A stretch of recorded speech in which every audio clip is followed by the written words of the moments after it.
자, 두 분과 함께 본격적으로 시작해 보도록 하겠습니다. 첫 번째 이슈 화면으로 만나보시죠. 건설사도 가게도 빨간불, 부동산 대출 비상사태입니다. 최근 부동산 PF 부실 대출로 인한 새마을금고 뱅크런 사태 이후에 중소건설사들의 부도 우려가 점점 커지는 상황입니다. 자, 이런 어떤 우려 속에서 많은 중소건설사들이 지금 위험을 느끼고 있는데요. 지금 현재 어떤 상황입니까? 지금 한국건설산업연구원 자료를 좀 갖고 와봤습니다. 이게 올해 상반기예요. 그러니까 1월부터 6월까지 폐업했던 이 건설사가 248개로 조사가 됐었거든요. 한마디로 이게 종합건설사가 이제 폐업을 했는데, 그럼 이게 어느 정도 수치인지 좀 볼 필요가 있겠죠. 작년 같은 기간보다 한 65%가 증가된 거고요. 2011년 상반기 이래 12년 만에 최대치인데, 그때 2011년 같은 경우에는 이제는 리먼 사태 이후에 직전이었습니다. 그 이후였죠. 그러다 보니까 사실 건설사들이 굉장히 안 좋았을 때입니다. 그때만큼 지금 안 좋아지고 있다라는 거죠. 이제 건설사들이 지금 계속적으로 폐업이 많아지고 있고, 보통 이제 건설 같은 경우는 시행사, 그다음에 이제 종합건설사, 그다음에 하도급이라고 얘기하는 이제 전문 건설 업체로 되는데, 이 중간에 껴져 있는 이제 원도급자, 그러니까 종합건설사가 이렇게 많이 폐업을 했다라고 본다 그러면 시행사도 안 좋고 하도급 받는 이런 그 전문 건설 업체도 안 좋다는 얘기거든요. 그러니까 지금 상황을 본다 보면 건설사들에게 굉장히 안 좋은 시기인 건 맞고, 근데 왜 안 좋아졌냐 봤더니 이게 대출이 안 됩니다, 지금. 그러니까 새마을금고라든지 아니면 상호금융 쪽에서 일단 PF 대출 자체가 지금 막혀 있는 상태고, 언론에서는 계속 PF 대출에 대한 연체율도 계속 보도되다 보니까 은행들이 굉장히 부담스러워하거든요. 그러니까 건설사 쪽으로 돈이 안 가게 됩니다. 그러다 보니까 뭐 중소건설사 포함해서 이런 건설사들이, 종합건설사들이 뭐 대출 받는데 어려움이 있고, 기존 대출도 연장이 안 돼요, 지금. 그러다 보니까 더 지금 뭐 사면초가다라고 좀 볼 수가 있겠습니다. PF 부실 대출로 인한 중소형 건설사들의 부도 위험의 어떤 내용들을 좀 살펴봤고요. 자, 교수님. PF 부실과 금융 이슈가 있지만은 지금 현재 부동산 시장은 불안한 반등세를 지금 보이고 있는 모습입니다. 자, 건설사 부도가 주택 수요 공급의 감소로 이어지고요. 또한 지금 집값을 상승시킨다는 우려까지도 증가하고 있는데, 이에 대해서는 어떻게 보십니까? 일단은 그 건설사들이 자금 조달이 어려워서 건설을 못하게 되고 공급이 줄어들면 집값이 올라간다. 이 논리로 보면 되게 맞는 말 같지만, 제가 이 자리에서 여러 번 우리가 비판을 했는데, 사실은 주택 가격을 결정하는 것 중에서 공급이라고 하는 것은 굉장히 장기적인 요소거든요. 그래서 이런 PF 사태로 인한 공급의 감소라는 게 규모도 크지 않으려니와 이것 자체가 전반적으로 가라앉아 있는 부동산 가격을 다시 끌어올릴 만큼 이게 큰 이슈는 아니다. 따라서 PF 부실로 인한 건설의 공급의 문제로 인한 주택 가격의 상승, 이렇게 논리가 뛰는 거는 굉장한 비약이다. 그래서 공급 축소 문제를 일단 접쳐놓고 우리가 이 문제를 봐야 된다. 그다음에 두 번째는 이 PF 부실이 그러면 얼마만큼 그 건설 시장을, 신축 시장을 망가뜨릴 거냐 하는 그 문제가 이제, 근데 제가 그 PF 대출 현황을 보니까 지금 현재 3월 말 현재 통계로 지금 PF 대출이 131조인데 문제가 되고 있는 게 증권사거든요. 증권사가 지금 뭐 연체율이 지금 16% 넘어가고, 아마 5월, 6월 통계는 훨씬 더 클 텐데, 다른 금융기관, 예를 들면 은행 같은 경우에는 연체율이 거의 없어요. 그리고 보험도 0.7%고 저축은행이 높긴 한데 4%거든요. 그러니까 문제는 PF 대출의 부실 문제로 인한 문제는 증권회사의 문제지 다른 금융기관의 문제는 아니다. 따라서 이걸 너무 확대 해석하면 안 된다. 그 부분을 지적하고 싶고, 증권회사가 지금 PF 대출에 물려 있는 게 총 잔액이 5조쯤 돼요. 5조, 6조 정도 사이거든요. 이 규모가 작다. 물론 해당 증권사에게는 엄청난 큰 문제이겠지만 우리 거시경제 전체로 보면은 이게 큰 문제가 아니다. 저는 그래서 부동산 PF 대출로 인한 문제로 인한 뭐 부동산 시장의 뭐 공급 또는 뭐 금융기관의 이거는 너무 과대평가한 부분이 있다. 몇몇 증권회사는 굉장히 큰 문제를 가지고 있을 텐데, 그 증권회사도 대형 증권회사가 아니라 중소형일 것이다. 저는 그렇게 봐서 크게 심각하게 생각하지 않습니다. PF 대출에 대한 부실에 따른 규모가 작고 또 일부에 대한 어떤 증권사의 문제이기 때문에 중장기적으로 공급에 있어서 영향은 미약할 거다라고 하는 말씀을 좀 해주셨고요. 자, 우리 기존에 우리 지금 PF 대출, 이제 부동산 대출 외에 지금 최근에 가계 대출이 많이 지금 증가하고 있는 상황입니다. 또한 주택 구매 수요도 조금씩 증가하면서 지금 가계 대출에 대한 위험성도 빨간불이 켜졌는데 그 네. 내용에 대해서 어떻게 평가하시는지 어떻게 생각하십니까? 지금 뭐 언론에 보면은요, 뭐 주택 심리 살아났다, 그다음에 가계 대출 늘어나면서 다시 한번 뭐 주택 구매 심리가 좀 늘어나고 있다 이렇게 나오는데 사실 이건 좀 양극화라고 저는 생각을 해봅니다.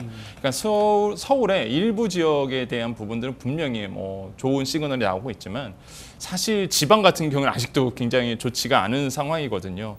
그래서 제가 말씀드리고 싶은 거는 항상 이렇게 뭐 뉴스에 나오고 언론에 나오는 주택 매매 거래량, 뭐 청약 경쟁률 높아진다 이런 거는 일단은 특정 지역, 그다음에 특정 지역에 국한된 얘기다. 현재까지는 그렇다라고 좀 말씀드리고 싶고 그렇게 드릴 수밖에 없는 이유가 지방의 미분양은 역시나 지금 침체입니다. 그러니까 5월 주택 통계를 가봤더니 국토교통부가 이제 발표를 했습니다.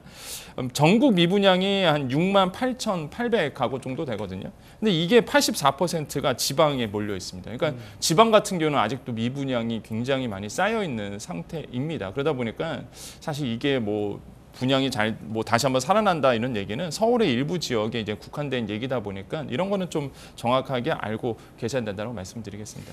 그래요. 일단 지금 PF 대출의 부실 그리고 가계 대출에 대한 위험성까지 하다 보게 되면 우리가 지금 금리를 안 볼 수가 없습니다. 자, 금리에 대해서 이제 살펴볼 텐데 한국은행이 최근에 이제 저희 한국은행 같은 경우는 금리를 동결을 했고요. 또한 지금 은행권 주담대 변동금리는 또 그렇지만은 좀 오르고 있는 상황입니다. 네. 자, 주담대 변동금리가 중고금리로 쓰이고 있는데 코픽스가 2달째 연속 상승하고 있는 거에 대해서 의견 어떻게 생각하시는지 말씀해 주셨으면 좋겠고요. 또한 지금 지난 7월 달에 미 기준금리가 이제 베이비 스텝을 하면서 지금 한국 기준금리와 지금 2%포인트 이상이 좀 차이가 났어요.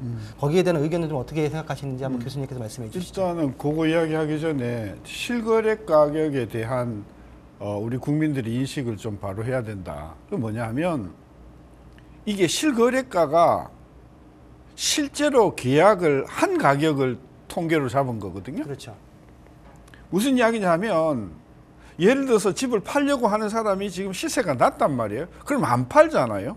그럼 가격이 상당히 낮은데도 이건 매물로 안 나온단 말이죠. 그러니까 이 실거래 가격을 아파트의 가격의 변동으로 오해하면 안 된다는 거예요. 예를 들어서 내가 팔고 싶은데 값이 많이 떨어져 있으면 나는 아예 안 팔고 나중을 기다리잖아요. 그러니까 지금 이 계약이 된 가격을 중심으로 하다 보니까 상당히 그 실제 가격보다는 좀 높게 책정될 가능성이 있다.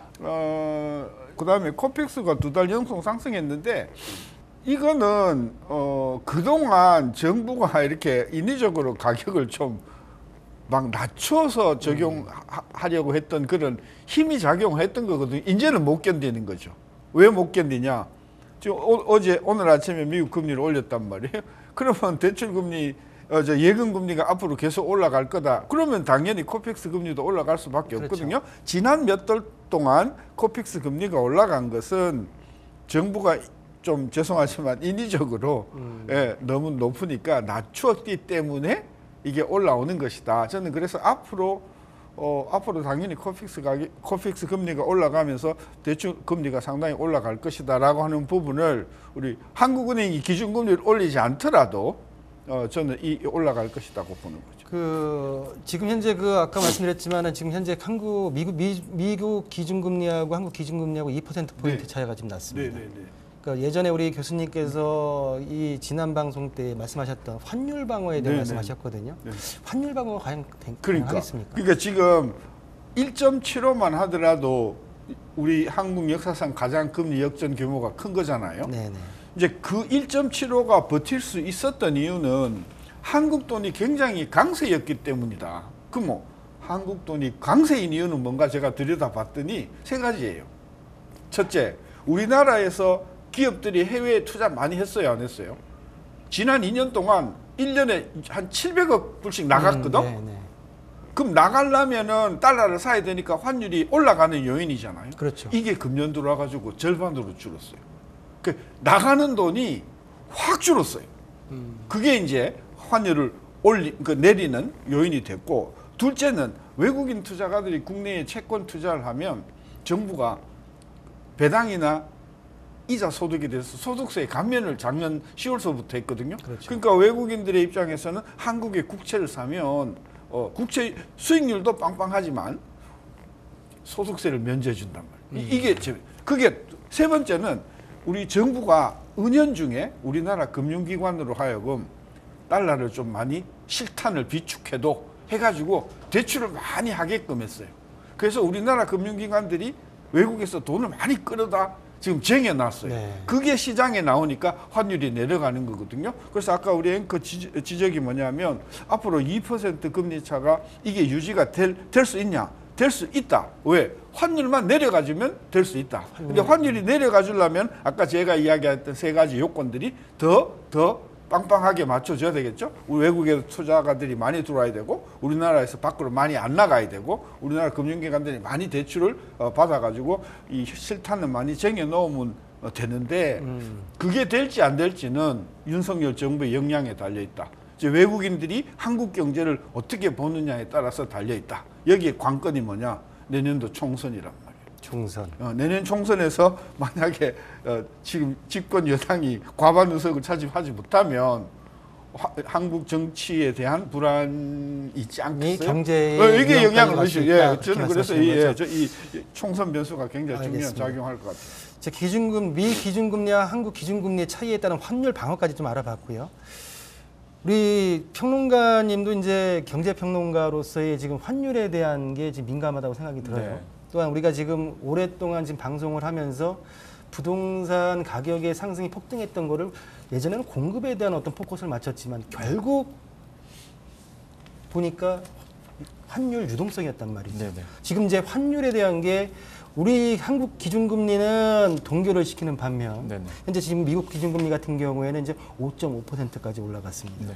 일단 그리고 또 파월 의장 같은 경우에는 중단하겠다는 어떤 뉘앙스는 아직 푼 게 없고요. 네네. 그럼 과연 이 지금 2% 이상의 포인트가 차이 나는 이 시점에서 네네. 전반적인 경제 여건 네. 그리고 이 부동산 시장에 미칠 영향들 네네. 그리고 특히 이제 영끌했던 우리 그 영끌족들의 이자 부담이 더 커지지 않을지 어떻게 네네. 보십니까? 일단은 2%포인트 정도 이제는 금리 격차가 벌어졌기 때문에 아까 환율 말씀하셨는데 저도 지금 환율에 좀 걱정인 부분이 있습니다. 그러니까 환율 방어가 사실 돼야 되는 부분이 있는데요. 지금 뭐 주식시장 좀 예를 들어본다 그러면 외국인들이 사실 우리나라에 주식 투자에 많이 한 상태입니다. 그러다 보니까 아까 교수님께서 말씀하신 것처럼 환율 방어가 어느 정도 됐던 부분이 있었어요. 근데 이제 과연 지금 이제 2%포인트 정도 벌어진 거에 대해서 외국인들 어떻게 반응할지는 보셔야 되겠지만 교과서적인 걸로 본다 그러면 일단 외국인들이 봤을 때 미국에 투자하는 게 훨씬 더 매력적으로 느낄 수밖에 없습니다. 당연한 얘기겠고요.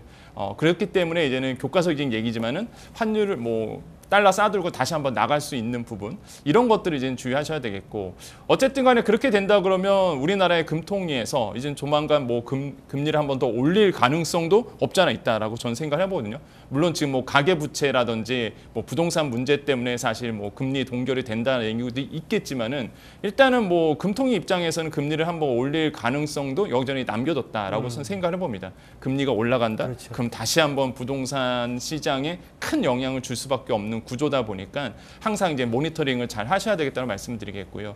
이제 금리가 올라간다 그러면 사실 이제 지금 대출 받으신 분들, 특히 영끌 쪽 입장에서는 굉장히 고달픕니다. 그래서 몇 가지를 좀 말씀드릴 텐데 첫 번째가 이제 대한대출을 많이 활용하셔야 됩니다. 그러니까 대한대출이 상품도 있겠지만은 시중은행에서 받았던 대출을 저는 인터넷 전문은행으로 대안하는 사례들도 요즘에 많이 나오고 있거든요.